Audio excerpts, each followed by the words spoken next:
Last time on Sealed Only Sunday. I can't believe I'm saying this, but I think we have an obvious option. Well, shocking myself and probably everybody else, we actually turned this around to a 3-1 week. That's insane.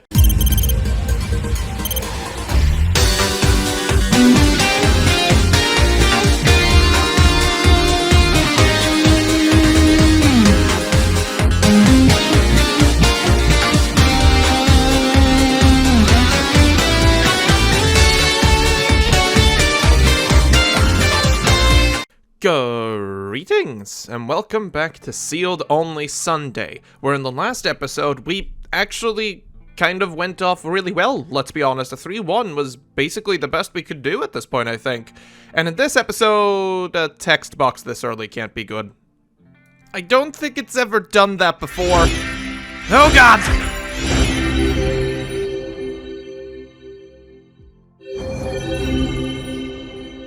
What the actual hell just happened here? I was just basically assaulted by magic beings. Text box, explain yourself. Oh, okay then. You know what? I'm just gonna activate your voice modulator, because for some reason there's a button on the back of this thing. And then I'm just gonna go prepare to go to the shop, alright? You do you. I'll be over here as far away from the magic as possible. Oh my god. I have gained sentience. My name is Textbox. My favorite thing to do is go up and down and display text. Here are this week's Pact redeemers. Rune Manatike has redeemed a Patron pack.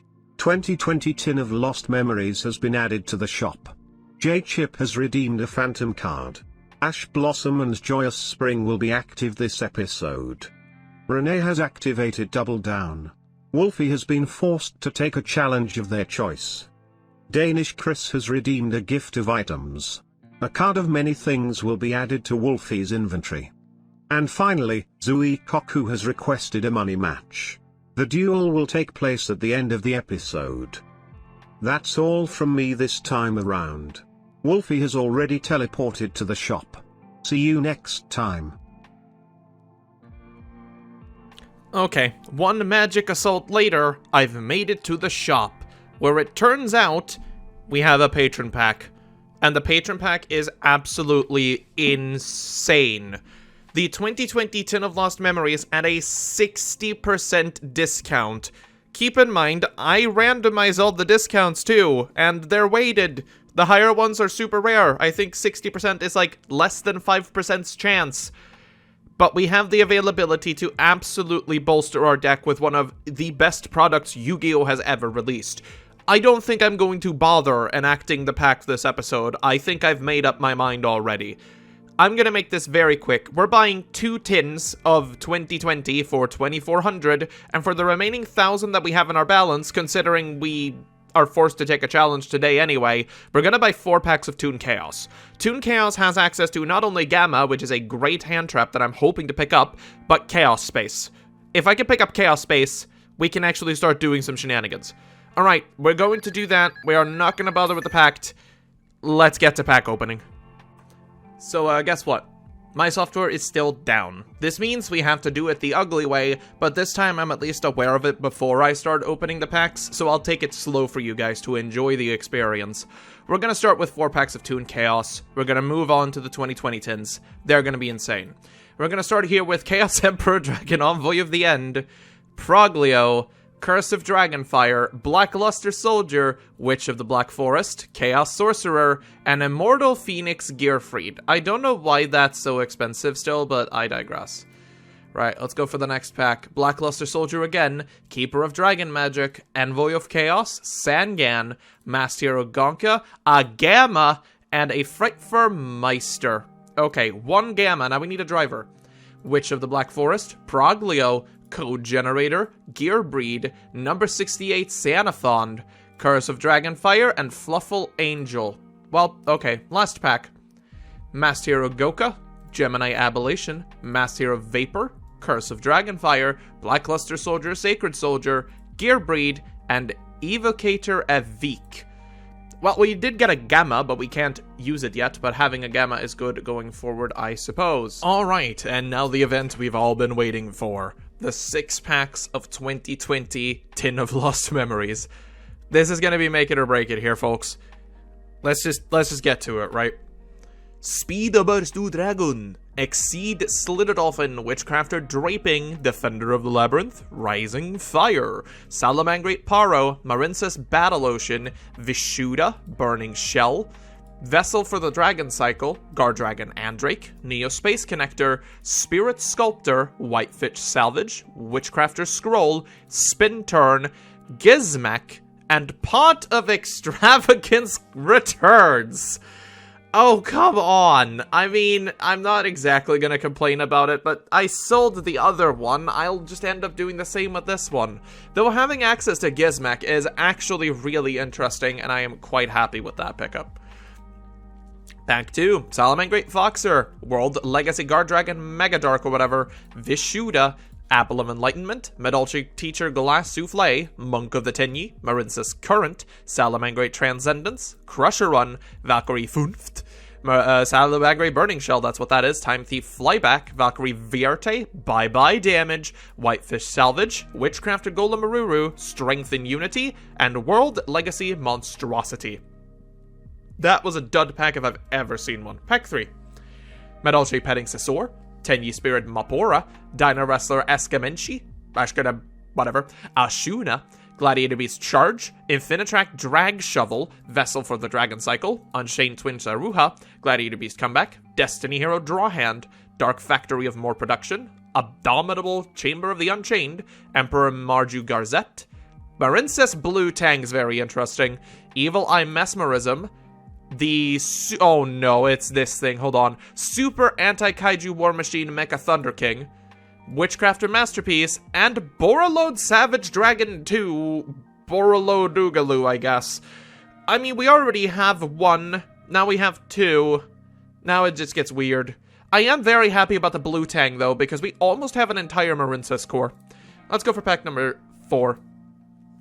Petting Sisor, Sea Star, Gladiator Beast Aterix, World Legacy Guardragon Andrake, Draw Hand, Nebula Dragon's interesting, Marinsis Snow, Marinsis Battle Ocean, Gladiator Beast United, Draw Discharge, Trickstar Fusion, Pegasus Wing, Marinsis Crystal Heart's really nice, Test Panther, another Phantasme, Unchained Soul of Rage, Witchcrafter, Bystreet, and Draco Masters of the Tenyi, which are cards we already had. Pack 5, Sagittari, Fusion of Fire, Dino Wrestler Terra Park Route, Galactic Spiral Dragon, Dino Wrestler Koi Salat, Tenyi Spirit Ashuna, Dino Wrestler Giga Spino Savante, Marinsis Battle Ocean, Medulche Petting Sisor, World Legacy whatever, Infinitrack Drag Shovel, Mapora, Valkyrie's Embrace, Evil Eye Mesmerism, Firewall Exceed Dragon. Oh, fuck. He returneth!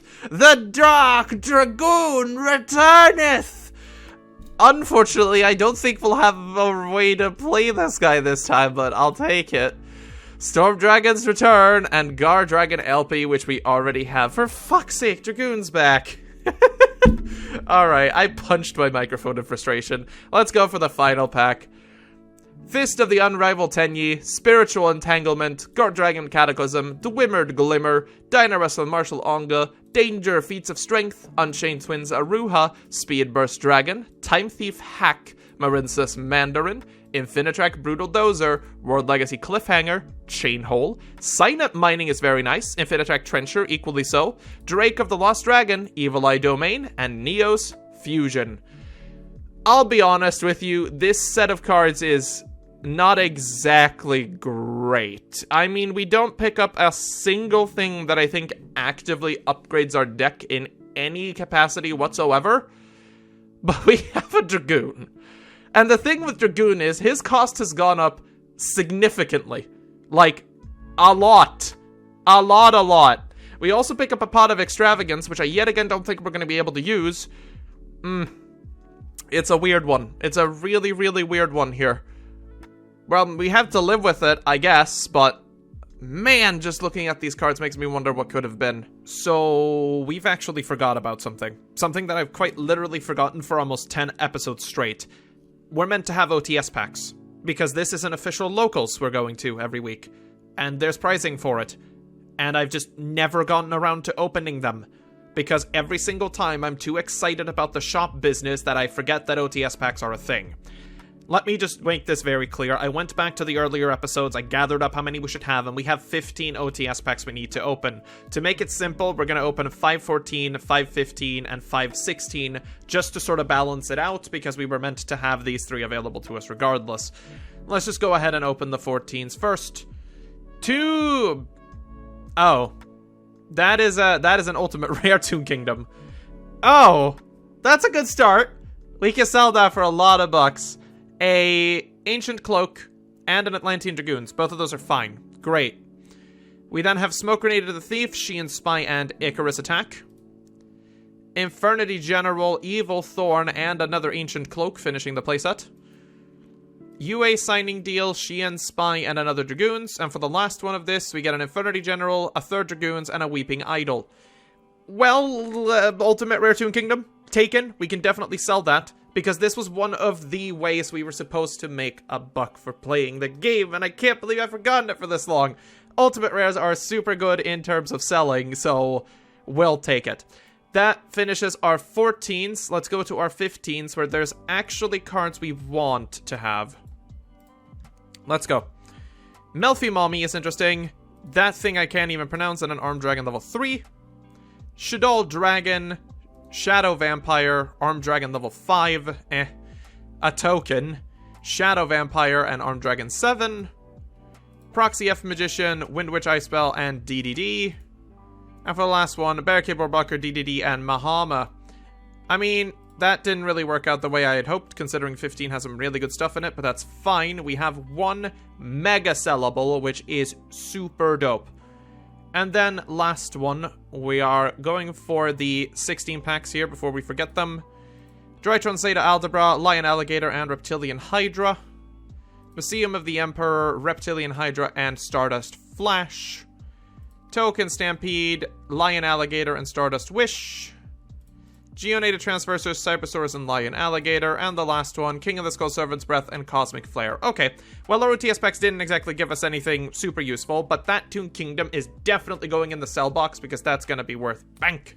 Right, we've got a ton of things to go over, so let's just go over them quickly. First of all, we do have a Phantom card today, being a playset of Ash Blossom, which will be making an appearance on the deck, seemingly as the best hand trap we could have access to.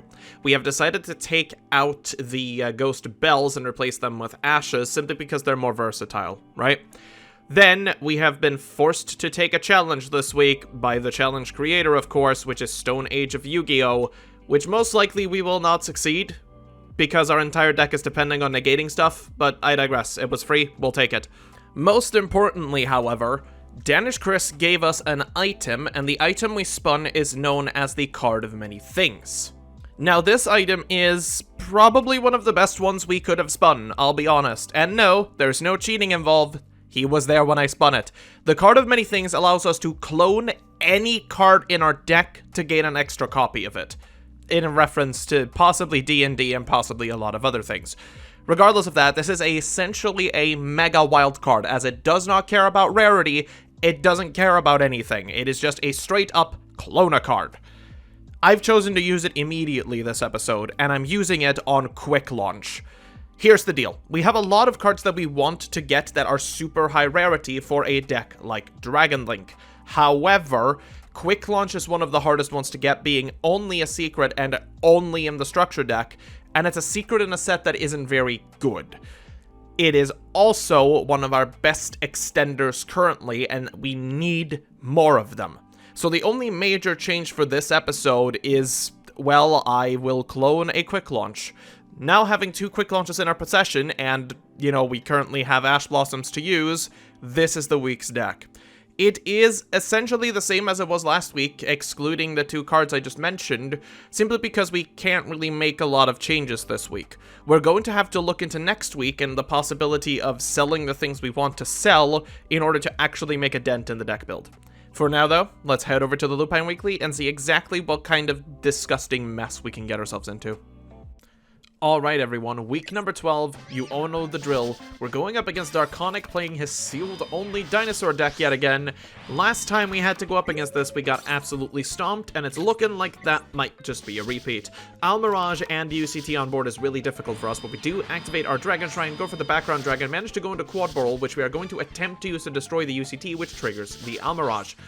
At this point, we are able to grab a Fog Blade set 2, and they are immediately destroyed by Twin Twister, because of course they are, meaning we now have one back row and a Lost World.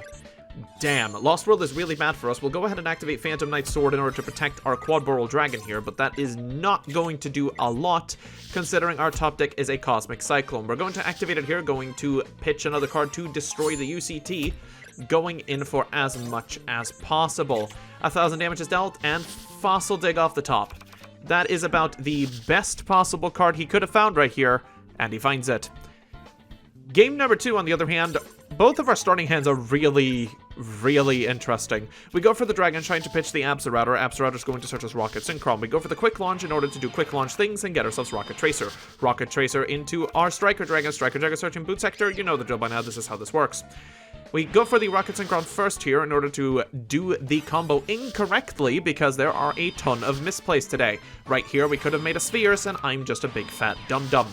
Instead, we go Quad Burrow, pitching a card from hand in order to destroy it, to go into Rocket Synchron, because again, I misplayed greatly by not reading my cardboard. Luckily for me, the hand here is looking really interesting. With the Twin Twister, we are forced to negate this because our back row is really important, to which we're going to be met with Fossil Dig and Fossil Dig. Oh my god, dinosaurs. Misk is going to be activated. Activating the second effect of Misk is going to be stricken, because that is something we can do, luckily, which forces a set to pass. We're going to go ahead and Galaxy Cyclone here to get rid of whatever the thing is, and grab ourselves a Bottomless Trap Hole. Possibly good against UCT and not much else. We go in for the attack, and the UCT is drawn, but is unsummonable. Really neat. We do get a Magna Rocket Dragon that we decide to just summon and get into the Spheres for a second piece of negation, hoping that we're going to be able to do something with it. And we're met with a Gamma Seal. Gamma Seal is going to destroy a lot of what we want to do as we draw a freaking Boots for turn. We punch in for 22 and pass turn back, to which Darkonic is going to get a Twin Twister that is going to be set and nothing. We do draw a Seifert here. Seifert is going to be normal summon for a little bit of extra damage, as its effect is kind of useless at the moment. 1,800 life points on the clock. Are we going to be able to steal one? And Giant Rex. We are forced to bounce the Giant Rex here, as we do need it on board and able to summon a Noctivision Dragon. We're going to get Twin Twister here, which is unfortunate because that was the Bottomless that would have outed UCT. At this point, of course, Giant Rex was banished, so it comes back, and at this point, we're not exactly looking great. We go for the Spheres, activating the effect of Noctivision to draw a card, and then activating Seifert to shuffle back our Borrelsword. Borrelsword? No, Borreload. Regardless... Wait, yeah, it's Borreload Savage. I don't even know what I'm talking about. We set one and we pass, and at this point, we are forced to bounce the UCT back in order to summon a Rocket Tracer. This is probably the best thing we can do, and he can't summon UCT back. We actually steal a win. More importantly, we actually complete a challenge here because we won that game only negating or destroying 2 cards. We bounced cards using our Spheres as we go into game number 3. Game number 3 is incredibly weird, as a dinosaur deck just set 5 pass. Damn, we are unable to do anything though, because the Compulse basically ends our turn, and we do draw into a Quick Launch here. We're gonna go for the Quick Launch shenanigans, but it is met with a Lost Wind. Really unfortunate, but there isn't much we can do about that, so it is destroyed due to the effect of our Quick Launch. But we pass turn and there's only a set, so we go for the Monster Reborn, but we're hit with the Bell in hand. We, out of pure spite and rage, summon Boots to the field, attack for 0. Card is drawn and it's nothing again. We're now in turn 8 and nothing's happened. We draw another hand trap, now sitting on 3 of them, as Darkonic is sitting on 2 of them with 3 back row. We end up tribute summoning our dragon here, because it's the only thing we can do. Unfortunately, our ruse is up, as Petita Doradon, or whatever the hell the name is going to be able to trigger Lost World, which is basically spelling the end of the game for us, because attacking into a token triggers the effect of Lost World, and that is enough to just set up the entire chain to do exactly what he wants it to do. And at that point, what are we gonna do about it? There is not much to say here. Dinosaur shit is going on. You all know dinosaurs. We tried to Ash the Misk here, but unfortunately gets met with a Strike, meaning the combo still continues as if nothing even happened. And Scrap Dragon's here. Scrap Dragon kills the baby. Baby summons a Rex. You've probably seen this a million times before. This sealed only deck has definitely taken a better way than we have, but that way is also determined, you know, by the player. We're stuck with the random stuff. Regardless, we do live for one more turn, but unfortunately that is not going to be enough to do anything, because anything we try to do here is going to be met with either a negate or a UCT. We do manage to get to a chain 4, which is really funny, but other than that, we are unfortunately unable to do anything, as we are just going to get flipped down, and that's basically the end of the game. Taking a loss against the dinosaurs, but we do complete the challenge, and for this week, considering it's a double down, that's really important, because the rewards for taking a forced challenge is actually really good. But yeah, as you can see, dinosaur shit is still happening. I've basically said everything I wanted to say, and dinosaurs are still being dinosaurs. Can we, like, have a ban on dinosaurs? Can I do that? Is that a thing I can do? Oh well, game 2. For match number 2 this week, we're playing up against Cardzar, playing Grand Maju combo. Yeah, you read that right. I'm not entirely sure what it's meant to do either, I'll be completely honest with you here. We are going to start off doing our normal Dragon Link shenanigans, however, managing to get into our Borreload Savage, which we can do very consistently now, so that's, you know, a bonus. I'd love to see Machinas be able to do something like this without spending 18 summons doing it. Gee. On the other hand, we are able to set 3 as well here, which is crazy, as Cardzar activates Gizmek Orochi during the end phase, meaning he now has a free level 8 on board. Allure of Darkness is going to be activating, banishing a Chaos Dragon Levianeer. Attempting to search something with the Resonator spell is hit with our Ash, because we have to. Unfortunately, all of our efforts are futile here, as he does manage to draw Kaiju off the top, which is super unfortunate. Going for the Gold Sark, Necrophase, and... This is a predicament. We do get a Seyfert off the top. Seyfert is going to find us Rocket Tracer for the next couple of turns, but there's not exactly much we can do after that other than go into defense and just wait it out. Necrophase goes to 1. Chaos Space, of course. Search for the Wither Buster. We have to Solemn Strike this to prevent him from extending further. Unfortunately, he still gets to draw a card, which turns out to be the 3rd Gizmek, for frick's sake. We get rid of it using our Bottomless Trap Hole, so we are once again safe on the board. At this point, we do have our Rocket Tracer, and here comes biggest misplay number 2, because right here, we could have potentially ended the game, but I'm a big doo-doo. Regardless of that, we do punch in for a fair chunk of damage, pass the turn back. Now we're going to get Necrophased, which is going to spell the end of the game for us as he draws BLS off the top. We are forced to negate the BLS effect here. That means the Necrophase is going to come straight up and become, well, gigantic if the amount of cards that just went back to the deck wasn't a good sign of it. We do get punched for about half of our life points here, drawing for turn a Seyfert, which just isn't enough to do anything, as now he can simply banish a set monster, and that's GG. Game number 2 is looking a little bit better when it comes to hand. We are able to quick launch immediately here for any of the force that is not Rocket Tracer. Going for the usual shenanigans here, as we know them. Bringing out the Rocket Tracer, bringing out Rocket Synchron, being able to summon half of the stuff that we really want. Going into our Quad Boral here, as we can dump the Background Dragon, as its use has basically been fulfilled. Being able to go into, at the very least, 2 negates on the board, setting a Galaxy Cyclone and passing turn. Unfortunately, Zar's hand is actually really, really good. Going for the Resonator Call, which we are going to hit with a negate, as I know the deck revolves around them. Going for the Pot of Desires, managing to find both a Chaos Space and a Gold Sark, basically setting him up for future plays anyway. He does manage to find the 2nd spell for it, going for the BLS Link here, which we are forced to pounce back to hand, and Grand Maju hits the field. Yikes, here comes the Maju. Anyways, we are going to have another Grand Maju banished, as all 3 Necrophases were banished during the Pot of Desires, which I find to be absolutely freaking hilarious. We are unfortunately not able to do anything else, though, however, and we simply have to pass back. He's going to destroy Absorauto Dragon, searching as a Rocket Tracer, and that's about it.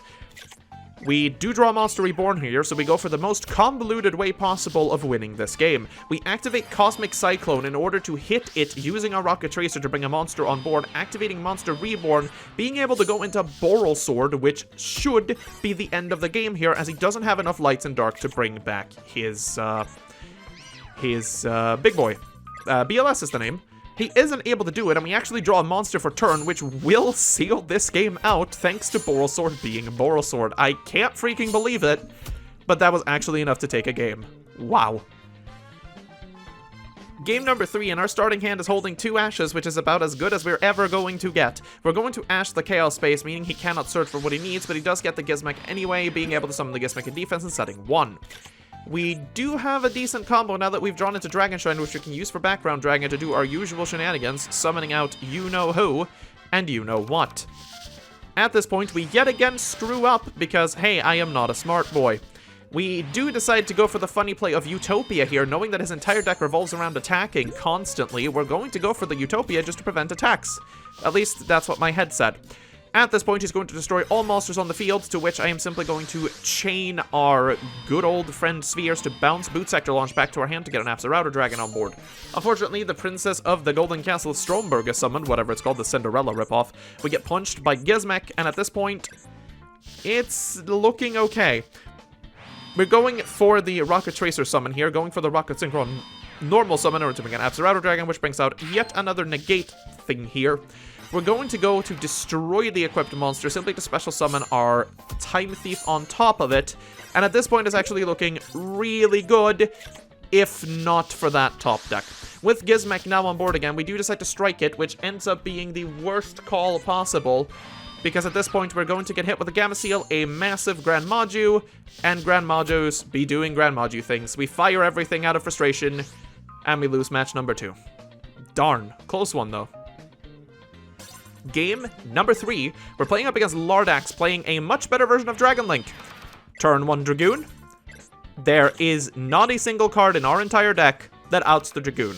So we decide to just fire everything. No matter where he negates here, we basically lose the video game, and we already decided that, hey, I can't out this. It doesn't matter. There is actually a way for this to out, like, Dragoon, but if he negated me during any step of this combo, I wouldn't have been able to. Right here, I could have activated Borosaur Dragon, set it to defense, and then just attacked over it. Unfortunately, again, any negate along the side would have killed me. So we just decided, hey, I can pop off, but it's a game lost very well. Game 2, on the other hand, we may stand a better chance here, but the chances are slim. We're going to go for the safe word, searching the Rocket Tracer, setting 1 and passing turn with our 3 hand traps in hand. Fortunately for us, Lardox's hand is equally as terrible. Going for the Dragon Ravine here, we decide to ash it to not let him do anything as he sets his Aerophage. Okay, no matter, we just draw the best card possible for turn here, as we were able to do our full combo with almost no interruption. And out comes the Borreload Savage Dragon, possibly still the best card in our deck. Borreload Savage is going to activate its effect, of course, setting only 1 negate this time because we don't want to waste materials in hand because most of it's hand traps. At this point, of course, Goliath is going to destroy itself, and this becomes really interesting. We allow him to dump a Tracer, attempting to bring it back with I believe it's Monstrosity, Guard Dragon. I don't know the World Legacy cards. Shush. Tracer's going to attempt to destroy the Boot Sector Launch, and we hit it with the Effect Veiler, which brings out the Striker Dragon and the Noctivision Dragon from hand, but that isn't really a lot considering we have a Strike set, so when he goes for Spheres, we simply strike that, which doesn't let him draw a card or activate the effect on his turn. Any monster does it, Rocket Tracer is the monster, and that's Game 2. We're taking a lot of Game 2s today. Game number 3, if anything goes to show, we're probably going to lose. Dragon Shrine is going to be activated pitching the Absolouter Dragon, and oh my god, you get to see 2 Dragon Link combos in the same match. Is this not crazy?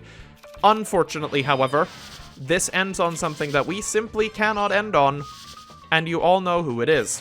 It's something we can't beat, and it's a man, the myth, the legend, Dragoon. With Dragoon on the board, there's absolutely nothing we can do to even have a fighting chance. We just fire everything yet again, knowing that we've already lost. We concede gracefully as we take our 3rd match loss for this week. Freaking yikes. Final match, we're going up against Absoluted playing Counter Fairies, a deck that I adore, but it just bricks. The Barrier Statue of the Heavens here is actually horrible for us, but we are able to banish the Parshath, going for another banish, which unfortunately is going to allow him to summon the big Parshath from the deck, which is horrible for us. We go for the Foolish Burial, but here, due to misplay number 56 in this freaking episode, I fuck up and set a card so I can't activate anything in the correct order, because I could have won the game right then and there. Unfortunately, that won't end up mattering here, because we are forced to drop off in 2021, going to beat over the thing, the Barrier Statue. We get negate attacked. We're dead at this point. I can't believe I misplayed this hard. We flip Imperial Order out of rage, and we concede. With a newfound fury, we go into game number 2. This time around, we are not messing about, and going first against Counter Fairies is Counter Fairies' biggest counter. A lot of countering going on there, but I digress. We are able to do basically full combo here, going off into our usual friend, even pitching an Absorb Dragon for bonus cards going forward, which is great, because that gives us a way to come back on the next turn if we have to. We do get our 2 negates, set ourselves a bottomless trap hole. With an Ash in hand, this should be enough to do it. Setting 2 passing is not going to do him a lot here, as we can simply go for the Rocket Synchron, and at this point, I realized that this entire week, I didn't play Beazle. At all. For some reason, Beazle completely eluded me, and I included a second Borreload Savage instead. If there has been one week where I've fucked up literally everything, it's this one. I'm depressed. Regardless, the duel carries on, and we are able to simply just beat over anything that comes our way since it's Counter Fairies, and we managed to take game number 2 in a rather swift way. For the final duel of our regularly scheduled programming, we're once again going second with a barrier statue in our way. At this point, we are able to do a Twin Twister for the back row, but it gets solemned, which is crazy. We do go for the Rocket Tracer, which also gets solemned. This does summon Parshath, unfortunately, and here we could have done funky shenanigans again, but we decided not to. We go for the Mirror Force. Mirror Force breaks it. Ties of the Brethren is played, which you can't activate in main phase 2. Any monster would have done it, and we do have the Dragon Shrine. We go for the Absorb Dragon here. Absorb Dragon is, of course, going to be summoned by Rocket Synchron. And this is enough to win the game, but we're just going to overextend for the shenanigans, because, hey, if it was a Torrential Tribute, he would have fired it already. We go for the negate to make extra sure that this is enough to win, and by God it is. We actually take a win. Do you want to know what infuriates me most about this entire thing? I didn't even put Beazle into the deck. For some godforsaken reason, I forgot I had him when I reconstructed the deck. I don't know if it cost me any duel today, and I don't think it did, but just being able to have him would have been so nice against some of the matchups we went up against today. 1 and 3 is our end score, but in all fairness, we did take a game off of every single opponent today, so we weren't exactly left to rot by losing 2-0 to anything. I'm kind of okay with this, to be honest. I mean, it sucks not getting any more wins, because, yeah, a lot of the matches were bricky as all hell, but I do feel like the deck is at least progressing in the direction it should be, which is winning. A lot of people seem to have forgotten the fact that machines aren't really good at winning. There's a good reason why they don't have any, like, representation anywhere in competitive formats. Well, people be people, I guess. Regardless, we did, in fact, complete a couple of things that we need to go over now. Most importantly, here are the rewards for this week. 225 DP is not that much, but it's certainly better than nothing. But we did complete the challenge today, and the most important thing about this is it's a double down. Now, double downs have a bit of a special thing attached to them because they are a forced challenge by one of our supporters. First of all, we get the reward for the challenge itself, which ended up being a level 2 super rare wildcard, which is interesting because we now have 2 of them, meaning we could potentially complete a playset of any super rare that we pull out of a pack that we happen to need. Pretty good. But in addition to that, we also get to spin the double down wheel. There is a lot of stuff on this wheel, so wheel away.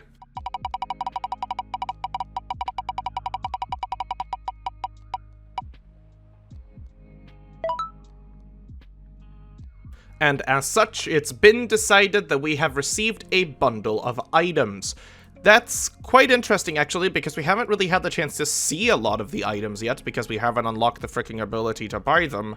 But I digress. We've received 3 random items from the item wheel, and they are a coupon, which I think is pretty self-explanatory, to be honest.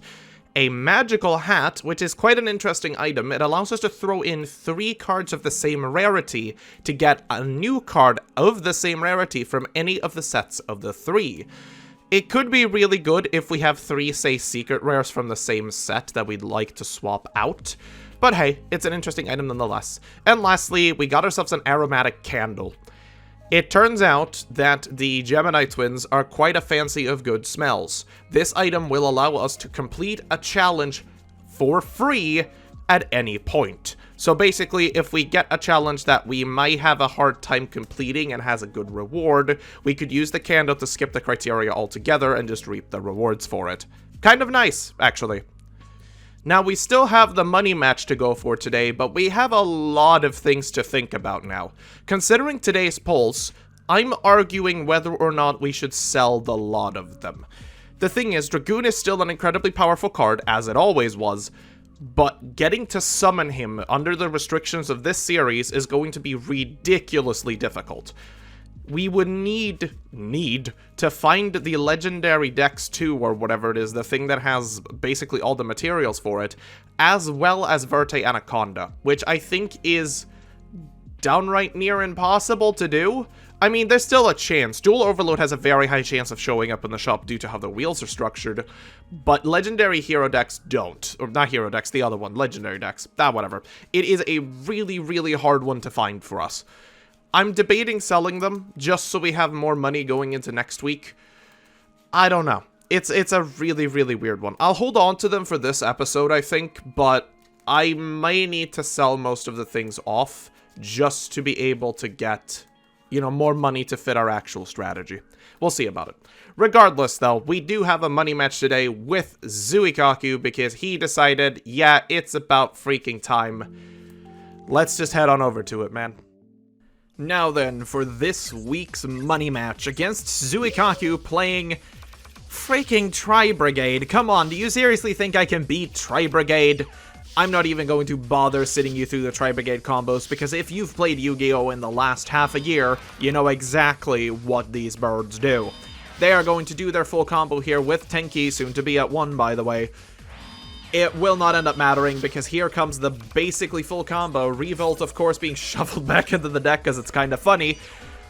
And one Fractal, or whatever the name of this one is, I do not... Oh no, Fractal's one of the normal summons. Never mind, the big Link 3, whatever his face is actually not really enough to stop us. We do get hit with Imperial Order, but we are able to fire Quick Launch before doing so, meaning we can still kind of combo off here, given that all of our spell cards we needed have already been used. It's not a full combo, mind you, but it's about as good as we're gonna get.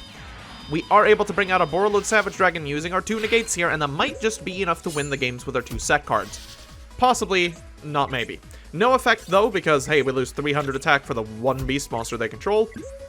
Fractal goes to hand, set 1, and oh my god, we are actually able to win just doing this. We're able to summon another card going into our Time Thief. Whoa! We took a game off of Tri-Brigade, I guess. On the other hand, though, the starting hand there was kind of bad, and now that we're forced to go second again, it's not going to look great. Guess what? Tri-Brigade gets to do full combo yet again, because what are we going to do to stop them, right? We do have 3 Ash in the deck, but we are most certainly not seeing them right now. Appaloosa is going to be summoned, setting a Revolt, and this is basically going to be enough to seal the deal here. We're going to Cyclone the back row, forcing the Revolt out immediately. But again, it doesn't really matter when you're playing this specific deck, because the Appaloosa is the big issue here. We have nothing to really get rid of it with, well, anything, really. Background Dragon gets negated, we go for the Rocket Tracer. Rocket Tracer is obviously going to get mega negated, there is no debate about that. We beat over the Appaloosa, we can sack it to get our Rocket Tracer back, we set 1 card. It's gonna get banished the second a beast gets summoned. Oh look, there's a beast summon. There goes our back row. And goodbye to that game, because at this point, we already know that we're dead. But just for the spice, here comes access code to really seal the deal. Oof. Game number 3, it is make it or break it at this point, and our starting hand is not great for going first, ironically. We do attempt to search the boot sector, but we do get hit with an Ash Blossom in the opposite direction. We attempt to get back the freaking Rocket Tracer, but nope, that gets negated too. Oh my god. Fucking Harpy's Feather Duster. Well, at this point, we are basically dead, as Imperial Order also just sits there and waits in hand. The only saving grace we have right now is Nibiru if he does manage to summon more than 5 times. Unfortunately, big freaking bird go burr, and ending on 4 summons, meaning we cannot Nibiru, we cannot use Safeguard for anything productive, and we draw our second Parallel Exceed.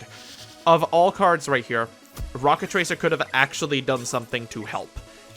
Not the time we draw it, we instead draw the Parallel Exceed, and at this point, no matter what we do, we are basically dead. Shuffling back the Safeguard, passing turn back to us with an Ash and an Imperial Order in hand. We draw ourselves a bottomless trap hole 1 turn too late, and that is a money match gone. Oh gee, who could have possibly guessed that would happen? Yeah, I didn't think we really stood a chance against Brigade to begin with, but hey, a money match is a money match, and Zui has decided to claim his prize of shared ride. Yeah, okay, I guess this was kind of a handout, but yeah, thank you for not stealing one of my most important cards again, because I wouldn't be able to save it this time. Luckily, we will choose to abandon the shared ride here, resetting the cost of money matches down to 500 DP again, and shared ride's not exactly a card that we needed nor care about. So that's it, folks. Episode 12 in the books. 13 could be a ridiculous one, considering we now have a lot of items to our disposal to kind of manipulate the way going forward, which is incredibly ironic, because in episode 13 of Season 1, we got Return of the King. In episode 12 of Season 2, we got Return of the King. The confusion is immeasurable, but my day is most certainly not ruined. If you enjoy this episode, do remember to click the like button down below, subscribe to see what I'm up to. You know, support me on Patreon or YouTube membership if you really feel inclined and or want to manipulate the series like the lovely folk did today. But as always, remember to stay safe out there.